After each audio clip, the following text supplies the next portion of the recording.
Hey folks, welcome to Unsung. Hopefully we will not fuck up this week like we did last week, potentially. They might not know about that, but...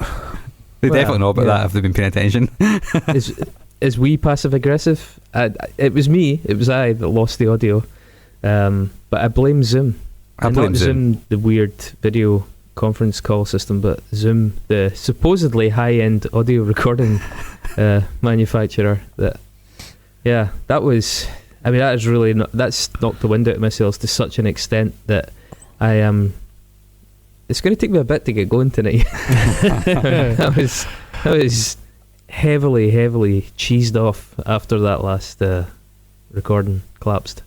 Yeah, no, we went quite deep on the Cocktail Twins, and we did. We're going to have to do it again at some point, and we don't want to make it really miserable for the listeners, so we're going to have to wait until we can't do the Cocktail Twins then. Well, yeah, but I mean, unfortunately, it'll never be the same again because we've lost the element of surprise. There was a lot of like reveals and a bit of a face/heel turn. Well, what I still think that we should do is, because we still have my audio and Mark's audio, is just edit that together and then you just riff over the top of it and try and fill in what you think you would have been saying, and I think that'll be quite an interesting take. Can you imagine the mischief I would get up to if you guys let me actually do that? I mean, you could easily do more mischief than you do as already. I know. I've talked many times about doing a supercut of all the burps and farts and noises and squeaks and ums and ahs, and I'm not ashamed of the human body. And nor am I. And it's many noises, so you can't shame me into that. You can't embarrass me. I mean, I feel like you've thrown down the gauntlet there. But okay, yeah, I'll take that. Take your word on that. I was thinking, right, because this is an episode on a rather large band, maybe we should actually introduce ourselves, because there's going to be a lot of new listeners in this particular episode. Well, and then they won't last the whole episode, I don't think, but they will be here at the start. I don't think they'll be back, yeah. Okay, I am Willie Watcher. Yes, Willie Watcher. I'm Skeet Ulrich. And I am Unsung. Right, I'm Chris, that's David, the other one's Mark. This is Unsung. We're going to somehow attempt to make Metallica work in the context of a podcast that tries to champion unsung or underrated albums, or at least one of us is contending that, and the rest are going to look on incredulously, I would imagine. Mm-hmm. I think so. David, why the freak did you pick this album? This is like a bit of a... what's the reason we're doing this? Why? Because it wasn't my turn. Well, it's because therein lies the question. So well, yeah, that's the next part. But why have you allowed me to do this? The next part of this is going to be that this is actually our third birthday, this episode. So we've been doing this for 3 fucking years. 150 episodes. Actually, it should be 151, but we just lost one. Yeah. I know that Sod's Law. Like, you get to the week before your birthday, and that's the episode, the first one that you lose in 3 years. So when we did our first birthday, Chris picked Meantime by Helmet, which the name Unsung comes from. Mm-hmm. Last year I subjected these two guys in a room full of people to pop punk mixtape. And we thought, well, David's turn this year, let's get this out the fucking way. I mean, David at the best of times picks contentious titles. Yeah, but I mean, this has been talked about for a while, and I bring it up quite a lot. Yeah, you do. I mean, with good reason. I mean, I remember when Mark first messaged me 3.5 years ago saying, I'm thinking of starting a podcast to be talking about albums that we think deserve a reappraisal, and like straight away I was like, I like St. Anger. There you go, and that's the cat out of the bag. That's the album that we're doing this week.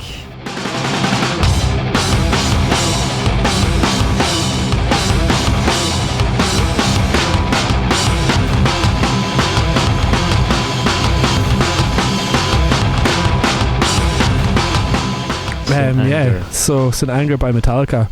Wait, come back, don't leave. See, when you say the name, do you not just hear him saying it? Yes. Well, right, I mean, I'll get to that. That'll be part 3 of my defence of St. Anger. Fuck. Is the fact that there are many memorable hooks, hummable lines, memorable riffs, catchy melodies, and we'll go through that. I think that's a very positive spin on what I was suggesting, which is that the phrase St. Anger doesn't exist anywhere else in common usage, and they were just stupid enough to kind of patent it, and therefore. Whoa! Now, look, some of the poeticism on this album is. Oh, jeez. All right, so this is the direction we're going. Okay, bloody mindedness. Right. Okay. Metallica. Wow. So yeah, I guess we should talk about Metallica a little bit. I mean, we have fucked with Metallica once before. We actually did a radio show prior to the lockdown and COVID. We had a radio show where we would take a band and kind of look at the bands that were in their orbit, and one week we did Metallica for that, and it didn't involve as much of a deep dive into their history, but it did involve us pulling bits and bobs out of their catalogue, which clearly the elephant in the room that we can not discuss was St. Anger. Well, actually, Metallica have kind of got a room full of elephants now. St. Anger was one of those elephants. So we've done a bit on them, which was about as much as I thought I'd ever have to do in Metallica. But I guess the other thing is, the other elephant in the room is the fact that we are three white guys in our 30s who listen to heavy music, and none of us like Metallica. Which is weird, because they are the biggest metal band of all time. Like, the Black Album is the biggest selling album of the SoundScan era. Many point to them as being the most influential metal band, certainly in terms of post 80s, and maybe a direct influence, on metal bands now. I guess you could say Black Sabbath are the most influential heavy metal band, but I'm guessing more people in metal bands picked up guitars or started playing drums because they liked Metallica. Yeah. And none of us like them. Is that just because we're contrarians? Can you expand on a point, by the way, just very quickly? You said the SoundScan era. Define. Yeah, so the SoundScan era is in America when they started basically recording sales since 1991. It's like barcodes, right? Using barcodes and stuff. Yeah, so basically they collect the data every week, looking at films, music, and in terms of music, it's from like the Billboard music charts.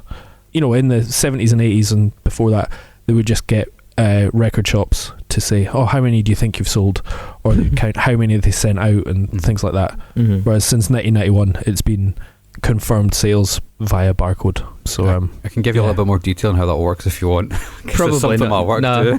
I mean, we're hemorrhaging listeners already. So I don't know if we go come back, please come back. But no, it's interesting. I mean, you are probably right. Yeah, I mean, even just anecdotally, if someone was to say, who do you think's the biggest selling rock band of that post 1991 time, it's probably them, isn't it?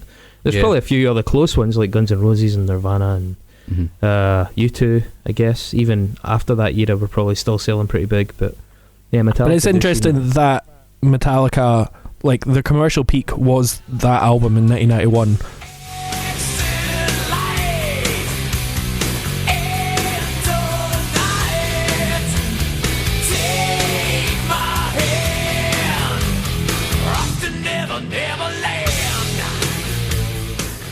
For most people, their artistic peak were the 4 albums before that, because they basically were co-creators of thrash metal, and one of the big 4, and probably the biggest of the 4 of thrash metal, Megadeth, Anthrax and Slayer being the others. Yeah, the Bay Area. They only actually moved to San Francisco because of Cliff. He refused. He refused to move to them. He was like, "If you want me, you have to come and get me." Yeah. I was going to say, Chris, one of the things you've often said in this podcast is it a band your monos? And if the answer is yes, then it's probably not unsung. But I would probably go one step further and say, if you ask what metal music is to anyone that is not into that kind of music, Metallica is going to be the answer. I actually read an interview from 2017 or 2007, I can't remember. Basically, James Hetfield was talking about how he makes this really bold claim about how Metallica is now the mainstream. The mainstream came to them, they didn't go to it. I mean, you could definitely argue whether that's true or not, like, till the cows come home. But he's right in one sense. Mainstream metal music exists because of this band. And I think without that, we wouldn't be here having this conversation. I mean, I don't want to give too much away about my mother. But maybe it's the British bias, but I think if I said to her, just name a heavy metal band, she'd say Maiden. Yeah, I think my mum would say Maiden or Sabbath. So anyway, but not to piss in your parade there, Mark. You're probably right. Mums all across the USA would probably say Metallica. You're right. But Okay, what do you guys make of Metallica early doors? I mean, we have to get in here somewhere, so we might as well start there. Opinions? I was actually... It's been an interesting week because we only decided to do this like in the middle of last week. Usually we have a bit longer to do all the research and stuff. I didn't put as much time as this into the research as I did when we did the radio episode, and I think some of it's actually grown on me a little bit since then.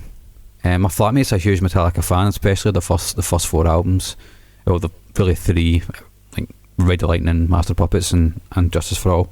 He fucking loves all 3 of those records, and he's listening right now. So hi, Craig.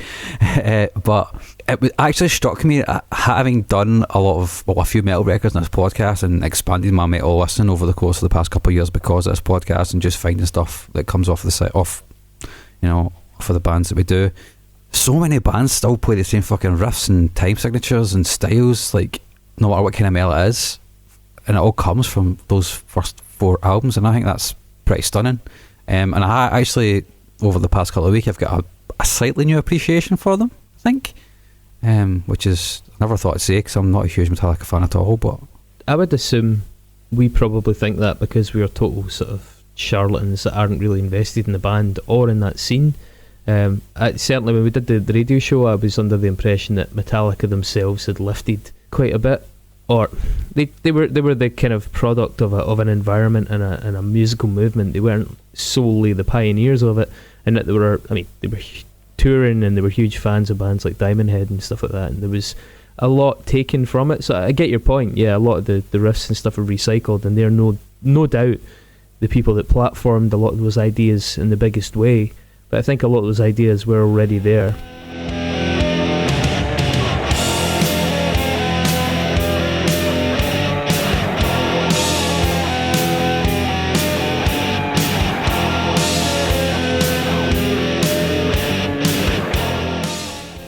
Albeit, they used them and popularised them and made them maximised their impact, undoubtedly. I think one thing that you can definitely say about Metallica is they're very good at branding and marketing. Mm-hmm. Because, like, of course Metallica are overrated because they are the most rated metal band of all time, but like history's sort of rewritten them as these sole creators of thrash metal. They got their album out before Slayer and stuff like that, when in actual fact you go back to 81, 82 and bands like, obviously they were into Maiden and Motorhead and stuff like that, and Diamond Head, but then there were bands like Raven.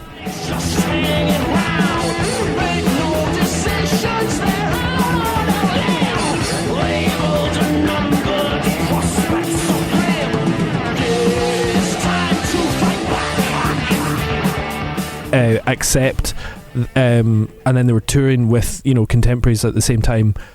Metallica's first record was not a huge, a giant leap for metal.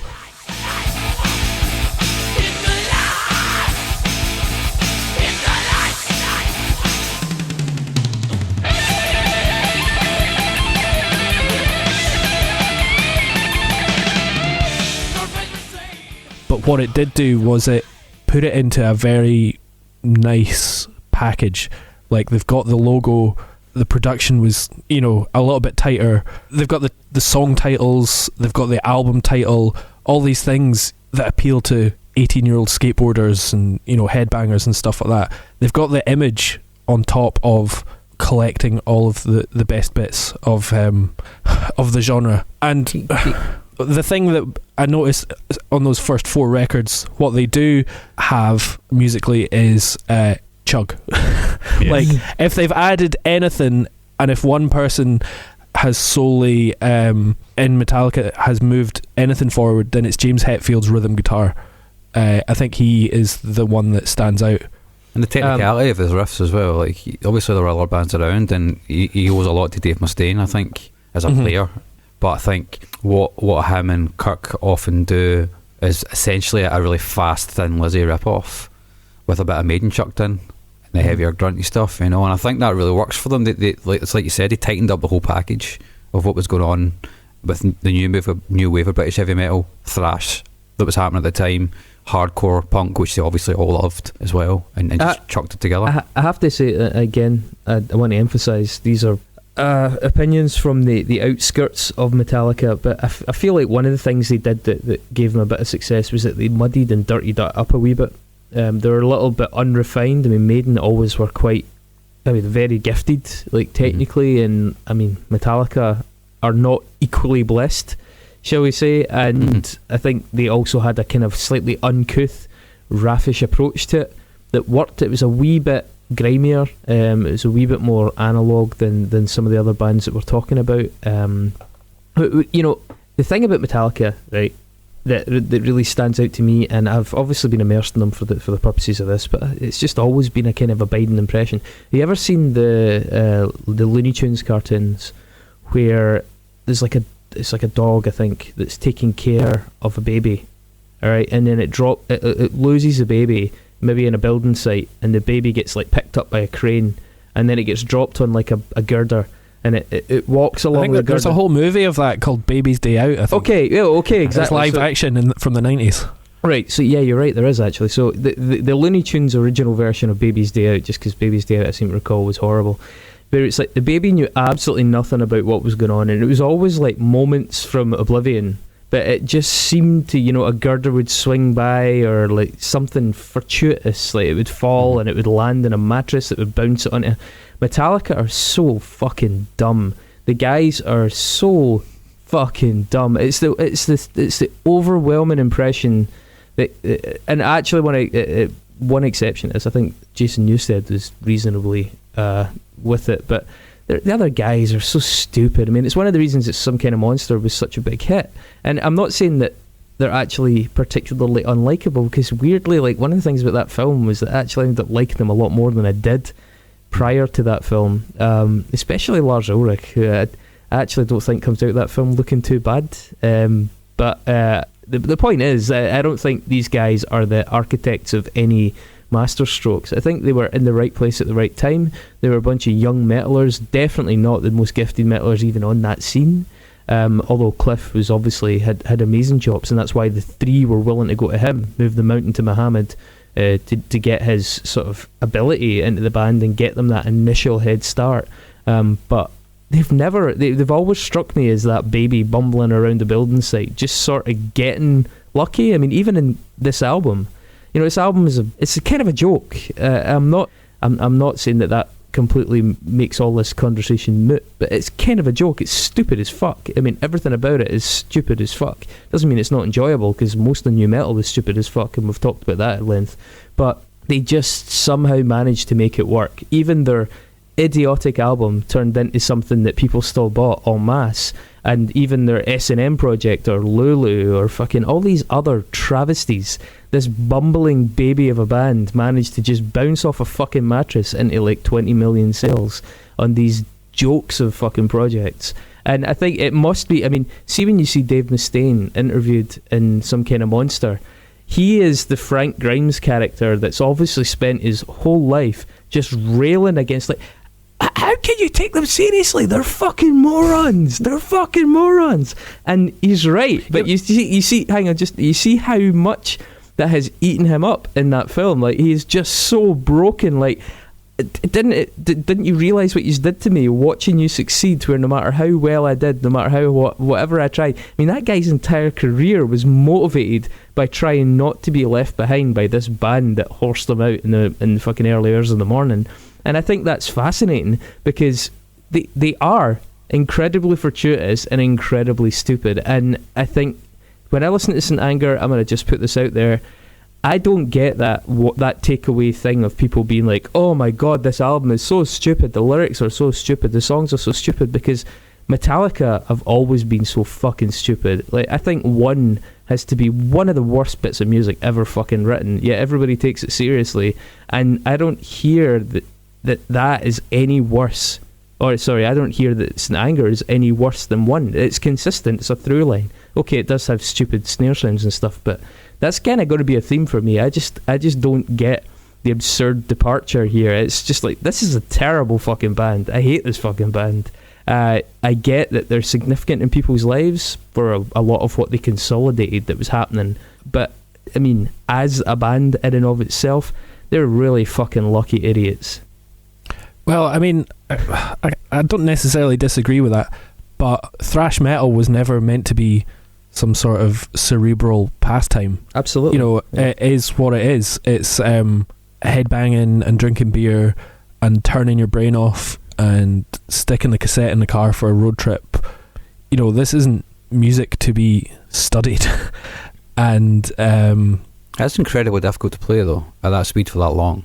Well, yeah, absolutely. I mean, athletically, it is a feat. Yeah, and the speed as well is, you know, that's one of the for me, that's one of the key things I like about thrash metal. But I mean, that's why so many people connected with them, because they were impressed by the musicality of it, you know, or the athleticism of it. Maybe to your average, it was to your average punter maybe, but to your speed metal player or your thrash metal player, not really. I mean, in the spectrum of like really gifted bands, they're not really high up. I mean, I don't mean Metallica. I don't mean Metallica. I mean like kind of that kind of music in general. Okay, yeah. Talking about high school kids picking up a guitar for the first time, and Metallica being as influential as they are, and like, you know, defining a genre that isn't there to be deep. I was going to actually disagree with you slightly, Chris, because my outlook is a little bit more cynical than even yours. Good luck with that. Lars Ulrich comes from money, and there's a story that floats around. I think it's apocryphal, I'm not entirely sure because I've not read any literature surrounding Metallica, but that he spent a long time like sleeping on couches in London trying to get the band a record deal, which eventually they got with, I think it was Metal Blade,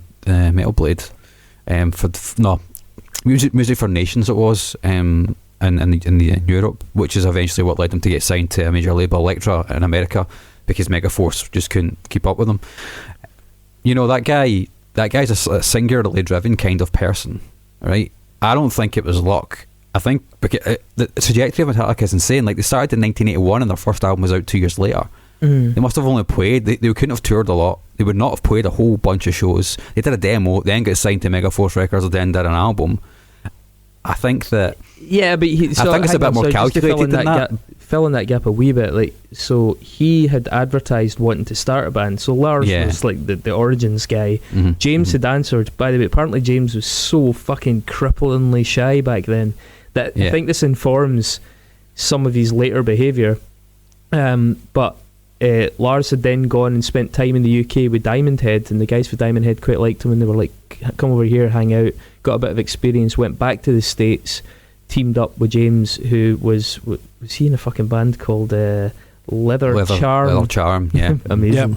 But yeah, so you're right, he was motivated, but as were a lot of metal kids at the time. But he was he also had money. He came from privilege though, right? He had a bit of money, and he funnily enough had the least of the talent. I mean, it's still a total meme with fucking metal drummers generally. Lars Ulrich's drumming is, well, it's pretty fucking basic, isn't it? So you're right, he made up in determination, and that's even what Hetfield says. Like, this guy was fucking really, really motivated, and that got them on board, and that's how Cliff agreed to join him. And Cliff is already clearly a fucking far better. And Mustaine as well. I mean, Mustaine in the early days was really good and really a positive force in the writing. It was interesting that, and just before I let that point about James Hetfield's character vanish, it was interesting, I think, in Some Kind of Monster, when they spoke about James had adopted this very macho. I mean, in that fucking film, for example, there's a bit about him going away and shooting a bear, and they're like, well, Kirk's like, did you eat it? What does bear taste like? He's like, oh no, we couldn't eat it. He's like, so he just shot it, and he's like, yeah. And it's like this whole kind of bravado alcoholism. Like, in the mid-80s, he's going around the stage spitting and talking about being drunk, and it was so different from the young guy that apparently could barely say hello and look at Lars when he first met him. And he thinks that was a lot of like the machismo was really encouraged with Mustaine. The two of them really sort of amplified each other, and that became like a big feature of that kind of music generally. Same as Slayer and bands like that as well, Anthrax even. Although I think they seem like a bit more affable, but I think that's an interesting quality of it as well. That there was Hetfield completely changed his character, and probably is part of why he ended up such a fucking addict as well, such an alcoholic. I think one through line that kind of plays into that as well, and it probably speaks to quite a lot of their musical choices throughout their career, is like for the most part, Hetfield and Ulrich have never grown up. They're still. Well, they've never grown up, teenagers. and they both also have ended up with massive egos. Yeah, they admit that though. I mean that yeah. I'm not going to be their defense attorney here, but like they fucking freely admit that. mm-hmm. But that feeds into the kind of music they write. You know, bands like Slayer and stuff did try to do things a bit differently and start writing about other topics and push the envelope in terms of what they could do. Metallica did something similar, but they got slower and simpler. Because it's like, well, where can we really go from here? Well, they couldn't get more technical. That was the thing. If they'd gotten more technical, they would have had to have gotten rid of Lars, and that clearly couldn't happen because he was the core of that band, really. And so I think they had no choice but to go into kind of balladry and slow things down. They were that career decision, I think, was determined by the people involved, not by any sort of like particular choice. I mean, how could they have sped up? He was struggling to keep up anyway. There's so many videos of him absolutely fucking botching the sets. It's hilarious. So, you know, it's funny. I just thought like maybe this is some sort of post-aware hipster view that Lars Ulrich is shit, or you know, it's something that we've only just realised now. But has he always been shit? In the 80s, did other drummers go and look at him and go, "Oh, he is shit"? Or did he manage to pretend? I don't know. This is where Metallica are an anomaly for me, right? Because the great bands have great drummers usually, and he's not a great drummer. He's decent on record. He's probably comped like fuck on the record, to be honest. And his style of drumming in the 80s is still super influential in multiple genres today. Just the stuff that he was doing, because it's so stripped back and simple, and some of the fills and the way that he plays and all that is slightly different from other jazz drummers. Other jazz drummers. They are very different from other jazz drummers. Agreed. Unanimously agreed. From other thrash drummers, because of his, I'm not going to say physical limitations, although that may be part of it, but you know, technical limitations. And as if you read through the history of their albums, like every single producer they've worked with has like tried to help him be a better drummer. You know, he actually loves jazz music. He's got apparently he's got a massive encyclopedic knowledge of music in general. Like he's a proper music fan. He actually said he wanted to fucking play drums for Noel Gallagher's band because he fucking loves that. It's just he's a weird dude, right? But he reached the limit of his talents fairly early. Hetfield as a songwriter and as a player obviously didn't. You know what they remind me of obviously a wee bit. Didn't either, I feel like there's a through line between Metallica and Mogwai, right? Because Mogwai have a similar situation where they got a very, very fucking limited drummer, but they actually really wrote to that because it determined the format of the music. So Mogwai, instead of turning into Do Makes You Think or something really wildly technical and jazzy, we're kind of like, okay, this is the people in the band, this is what we've got to work with, and this is going to determine some of our artistic decisions. But it sort of gave them their own sound, and they became the Metallica of post-rock, really. I mean, they are the biggest face of post-rock, and they've written great music within those confines. Well, it has been interesting, like, over the last week, like, studying them critically, because, yeah, I never got into Metallica as a teenager at the same time as, I was into Iron Maiden when I was 5, and then I got into Pantera when I was 12. Why was I not into Metallica when all of my pals that were into heavy metal were into Metallica? Yeah, I think it is just down to Lars and the decisions that he makes, and it just totally throws me off them.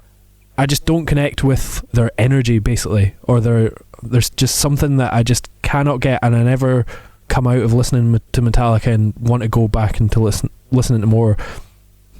That headbanger feeling that you get listening to fucking Slayer or something like that. Put Metallica on and my head will remain completely still. That's the thing. Really weird. Slayer are intimidating though.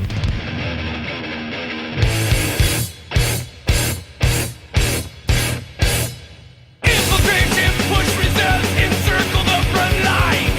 Supreme art of strategy, playing on the mind. That's the thing. Slayer have a genuine intimidation factor, and so did like later Pantera. There was a genuine sense of them being a bit kind of wrong-uns, and sort of something really quite dark about them at times. And Metallica were just, I say like I'm just being overwhelmingly negative here, but they were just kind of funny. They were never genuinely intimidating. You don't listen to a Metallica song and think it's going to corrupt your kids. You're like, it's fine, it's Metallica. At least they're not listening to somebody properly dodgy. Yeah. And so didn't have much appeal in that sense.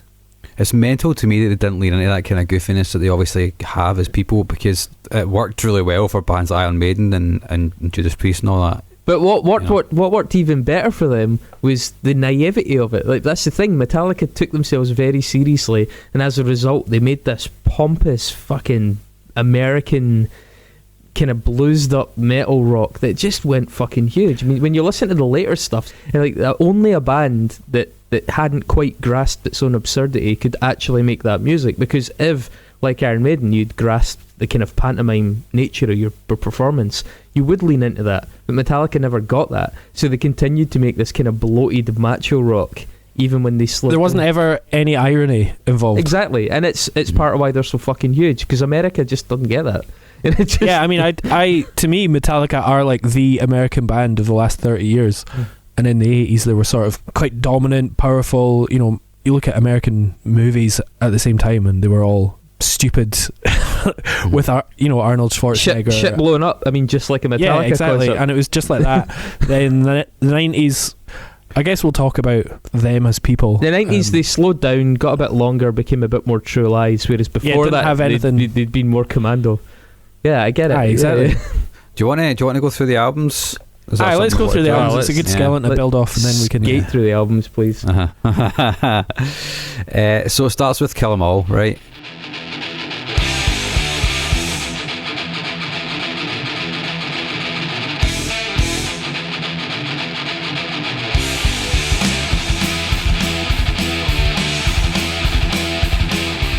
Yeah, Which, 1983.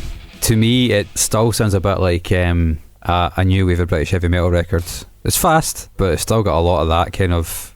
Yeah, there's not as much like Hetfield crunch in it. The chug isn't quite there, but there are a few like decent riffs that come in on like Four Horsemen, pretty decent. But yeah, like it still owes a lot to Motorhead. It owes a lot to Judas Priest. Not quite as much Maiden. It's a lot more stripped back than that. But yeah, the sort of punkier new wave of British heavy metal. Yeah, I think I really like Pulling Teeth just because it's odd.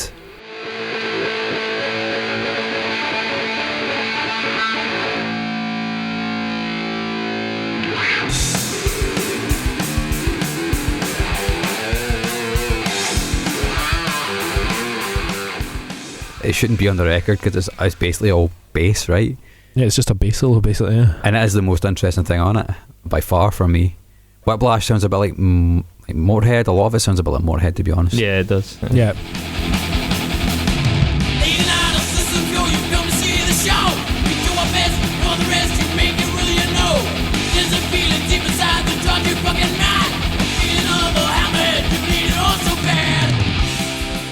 A better band, you know, overall. Yeah, Motorhead were obviously quite a bit ironic, right? But it never came across that way when they're on stage or in their music that much. I think it took a lot of influence. Well, they did take a lot of influence from Motorhead, but even from the aesthetic as well. You can see that they've got the same kind of vibe going on, or trying to anyway. Then 84 came Ride the Lightning.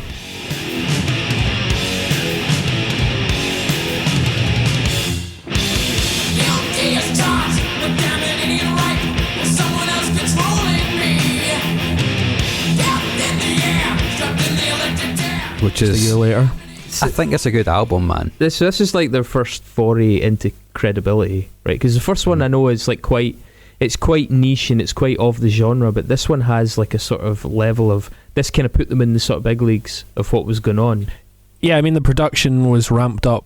You know, the drums were bigger, the guitars were huge, and they've got much more of a, well, it's not a narrative, but it's like a overall theme, and it's just stupid metal darkness, but it's kind of what they're going for. Yeah, it works for me as a Metallica record. It's certainly amongst the best, if not the best. Is it? Did you guys investigate the sort of ranker averages? Where did this one place? I thought this would be debatably top. This or this is it's basically the next three are Master or this. Yeah. Well, there is not a whole hell of a lot between this and Master Puppets, if I'm honest. I think the song is actually quite good on both those albums. On this one, it's cool. Ride the Lightning is a good song. Dave Mustaine obviously co-wrote it. It's pretty cool. For Whom the Bell Tolls, Fade to Black are classics. Still play them all the time.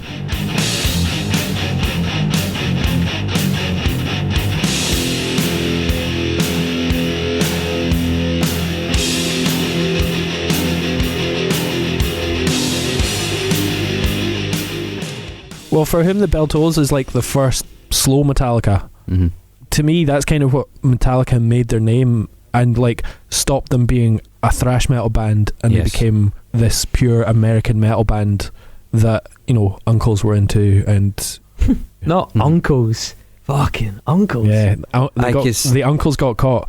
Yeah, over the next few albums, these are the songs that get radio play, you know, and become sort of soundtrack to. Was it Escape on this one? Was that the one they wrote in like 3 days and then didn't play it again ever until like 2012? Yeah, until quite recently.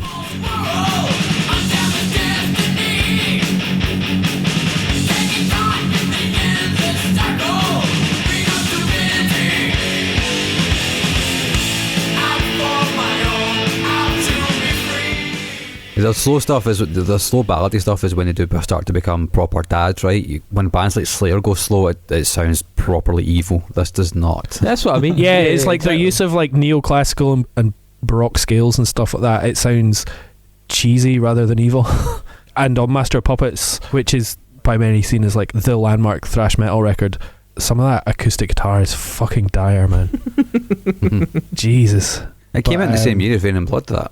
Yeah, but it just highlights the difference in aesthetic. You know, Slayer just had such a fucking nasty streak. Mm-hmm. Yeah, on Master of Puppets, this is where I can split to not liking them, because the guitar tone on that album has been hugely influential.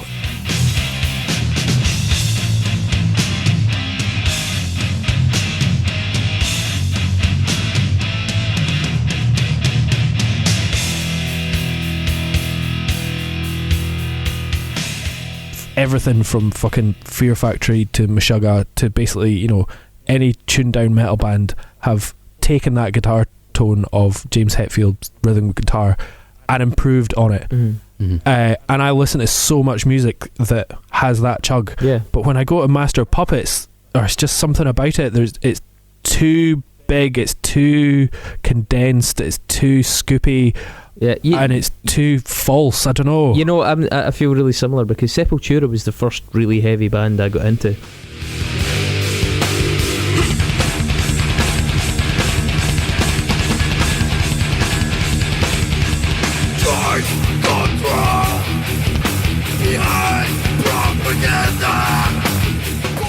Yeah, and I was just told unanimously, right, well, you need to go back and do your research and get into these albums before you. And I was still like a young kid at the time, and I went back to this expecting it to be like, okay, Revelation, this was probably one of the main albums that influenced this record, Chaos AD, that I've just suddenly had my mind blown by. And not at all, man. I couldn't get into this at all. I was just like, this is silly, this is dumb. Like, this isn't anywhere near as fucking genuinely, you know, intimidating as stuff like Sepultura, at least in the early days.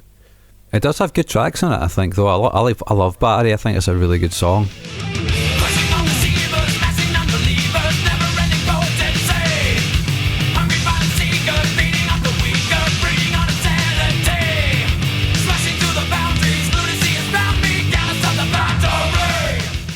Yeah, I mean, it's a popular one right enough. Yeah, you still hear that. You still fucking stick that on in any sort of rock disco, man, and people will lose their shit. I also like Disposable Heroes a lot.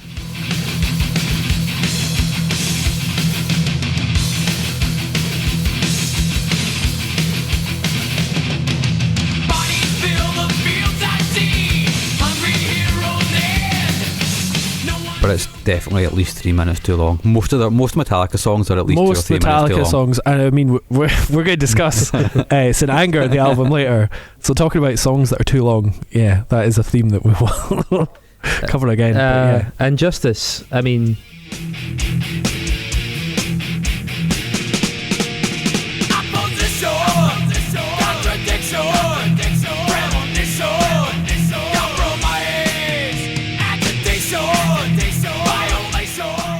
much maligned and Justice for All. People love it, people hate the production, and with good fucking reason, because it's dreadful. Even the remaster sounds shit. Can I just say at this point we should mention the fact that Newstead came in?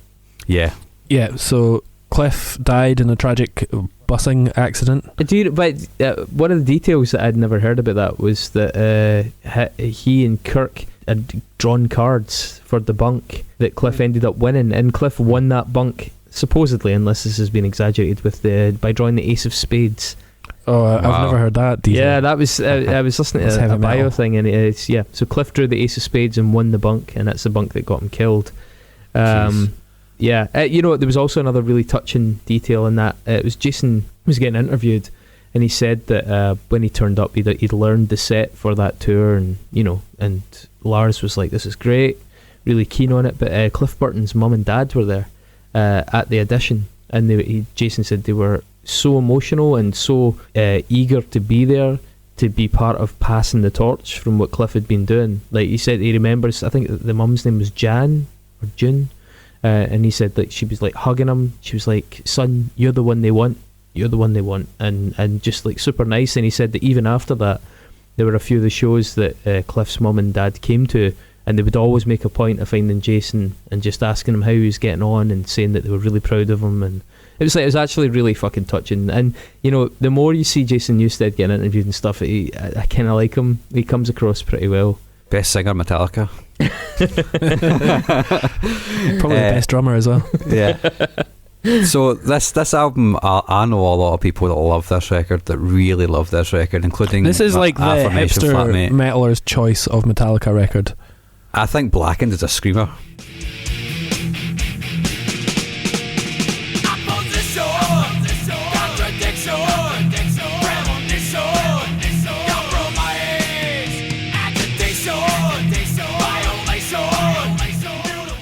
There's something about that song I really like, and I don't know what it is. No, I'm into it. I like Blackened. I actually like the title track as well.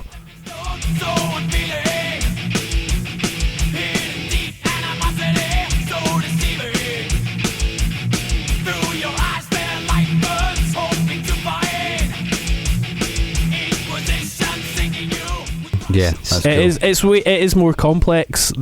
When they go slow, they are sounding a bit more evil. It's a little bit less cheesy. There are 17 time signatures in one.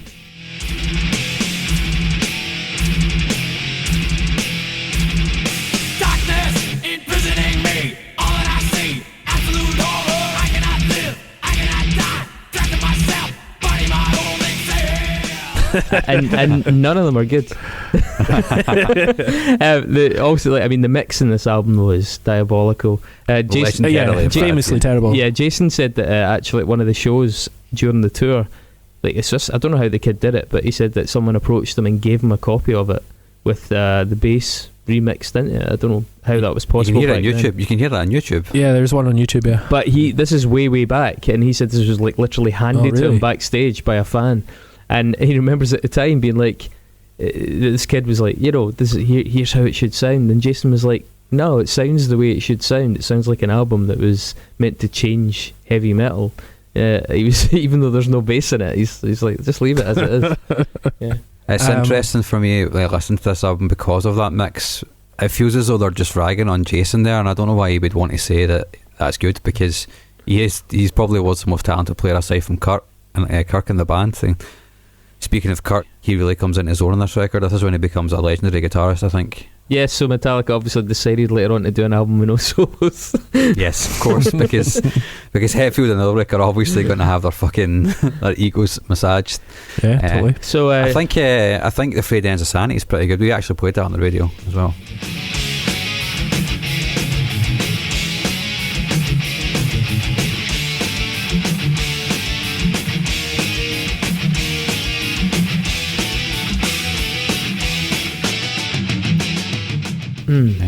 Good song. I must have loved it. I can't remember now. That was actually that was then the biggest underground metal album in America. The first underground metal album to break the Billboard Top 100 or whatever, and it sold quite a few million. It's ended up selling 8 million in the US.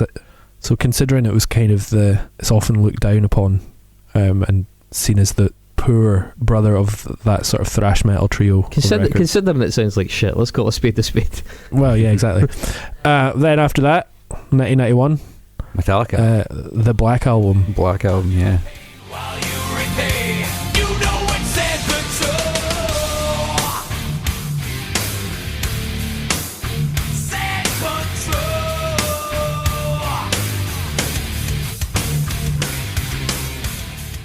So, I mean, they went from being a thrash metal band to being a heavy metal band. Metallica. Like, this is a defining album, a defining sound. This was like Peak a product. MTV, yeah, it's like Peak MTV, really like hitting it big. Yeah, I mean, I was thinking back to the stuff with Jason Newsted. Apparently, it was 11 days after he joined Metallica that the band played their first ever tour of Japan. But he said that when the Black Album landed, he's like, you realised very quickly that things were totally different, total paradigm shift. He's like, we were an international act suddenly on this record. He's like, before that they became a stadium band. Exactly, you did world tours one of before the biggest that in the world. He's like, but now they were doing like Middle Eastern shows and fucking like just everything. He was like, it was a global thing, not just a successful American thing. And yeah, you know, like Enter Sandman.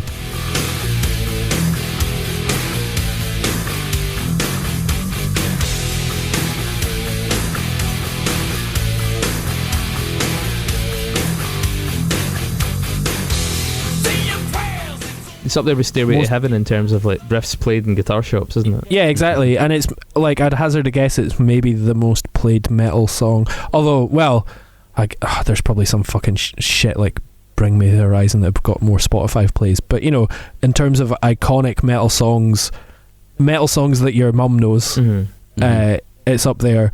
And it's not thrash at all. It's slow plodding metal, much like, you know, Sad But True. They've got like their fucking ballad comes out with The Unforgiven and Nothing Else Matters.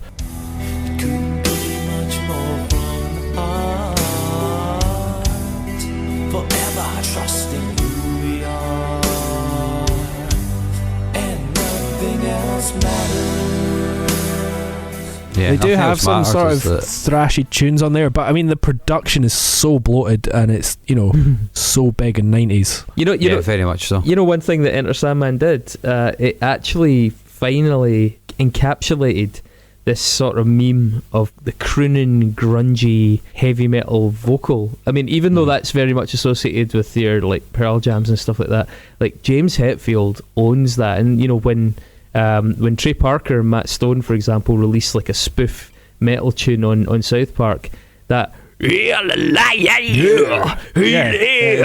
like that all comes from that era of Metallica where they really solidified this caricature of macho sung metal. You know, it wasn't the hair metal. It wasn't like none of the Bruce Dickinson stuff. It was that grunty, like the army could play it booming out a tank. You know, it was this. Yeah, there's something that lends itself to memes on that track and on that album. I think that really brings a lot of stuff together. I think that Hetfield is more responsible for the closed vowel sound than any grunge band ever has been. Well, I know, like Lars is like a fucking giant Alice in Chains fan. I mean, like Dirt is one of his absolute top albums of all time, and certainly I think Alice in Chains were informed by the Metallica vocals to some extent. And yeah, I mean the grunge movement, even though in a lot of ways it was at loggerheads with hair metal, heavy metal, LA metal scene, whatever. It did borrow from it quite a bit. And this album slides right in there. This came out the same year as Nevermind, you know. So yeah. I don't think their timing was necessarily. I don't think it was meant, but the timing was perfect for them to become the biggest band in the world. Yeah, and Metallica didn't quite suffer from being a hair metal band. Yeah, they you're right. Or like glam rock, even like Guns N' Roses. They were sort of beyond that, so they still had an element of legitimacy. They had less panto, and that's that thing. That naivety got them through, whereas Iron Maiden to some extent, Guns N' Roses definitely to some extent, and definitely the likes of Poison and, you know, Motley Crue and that, they got caught in the net that got dropped for, you know, pompous, pretentious, stupid pantomime rock, you know, and Metallica managed to get through that net purely because of, you know, a slightly stupid lack of self-awareness, in the sense that they'd ignored this farcical nature to their own band, and so that self-belief or that ignorance kind of got them past the guards. You know, they turned up at the checkpoint and they were like, "Are you a hair metal band?" And they genuinely were like, "No." You know, even though they probably were to some extent, or at least could have been classed in with that realistically, they got through that fucking like watershed checkpoint just out of sheer stupidity, I think. And speaking of sheer stupidity, load, and can we just do load and reload together? Because come on, fuck, guys. I mean.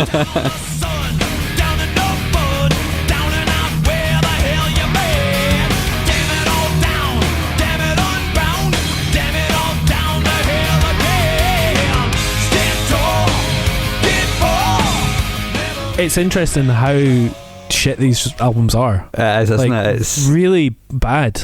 I did. Yes. Like, there's nothing interesting about them. I didn't know that they were so reviled. You know, see, when I went on the best of lists and I looked down at the bottom, I expected that St Anger to be there, and Reload was below it in almost every list. And I was like, wow, okay, people must really fucking hate that song, that album. The only song I remember is Memory Remains. I never listened to any of that stuff. Fortune, fame, mirror vein, gone insane, but the memory remains.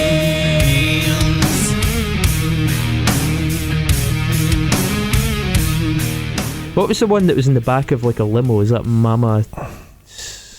See, I don't remember when this came out. I was still there's bit like too young a to there's remember a these sort albums. of acousticy, almost grungy alt rock song that's, I think, Hetfield's sitting in the back of a limousine I singing think it. it's Mama Said. There's a song. Mama on it. Said, There's a song yeah, on yeah, one. it is. It Yeah. is. It's hard so to mother, but I must find my way. Let my heart go. I actually didn't hate that song so much, but it was completely antithetical to what I thought of this band, you know. I had Until It Sleeps on my MP3 player when I first got one, and I quite like that song. Did it take up And most then- of the memory? Yeah, exactly. I actually think and I then- think Fuel is an amazing song. By the way, I fucking love that song. I don't know why. It's pure dumb as fuck, man. It is just the stupidest fucking song. in the world, man, that but there's lyric, that something about opening it. fucking vocal thing, man. It's like, Yeah. My direction, quench my thirst with gasoline. So give me fuel, give me fire, give me that which I desire.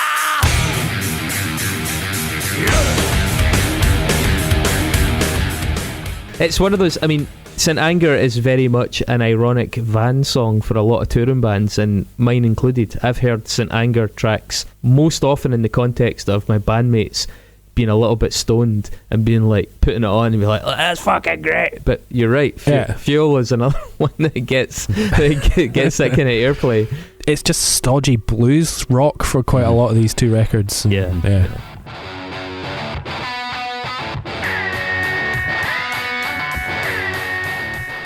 Alright, let's put a pin in this for now. We've fairly flown through Metallica's back catalogue, and we've still got a few more albums to get to before we get to St Anger. So let's take a wee break for this week, and we will come back and pick this up next week. So Chris is going to go away and pirate the entirety of Metallica's back catalogue to edit this episode. So yeah, join us next week for St Anger Part 2.